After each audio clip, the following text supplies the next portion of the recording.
আসসালামু আলাইকুম রহমতুল্লাহি ওয়া বারাকাতুহু। আমরা পিছনে আমাদের পেশা সম্পর্কে বললাম,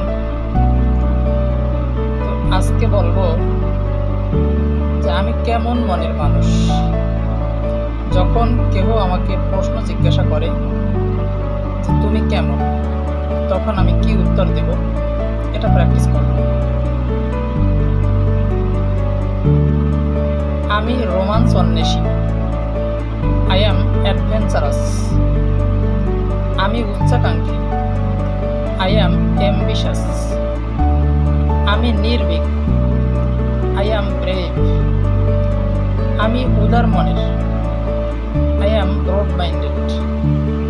আমি সুবিবেচক। I am considerate. আমি সৃজনশীল। I am creative. আমি পরিশ্রমী। I am diligent. আমি কুশলী। I am diplomatic. আমি কর্মশক্তিপূর্ণ। I am dynamic. তো আমরা বেশি বেশি প্র্যাকটিস করি, তো আমরা যাতে কেউ আমাদেরকে প্রশ্ন করলে আমরা এভাবে উত্তরগুলো দিতে পারি, বা প্রশ্ন ছাড়াই অনেক সময় আমাদের বলতে হয় যে আমি কেমন, আমি কেমনটা পছন্দ করি, আমি কী রকম, এটা আমাদেরকে বলতে হয়, তখন যেন আমরা বলতে পারি।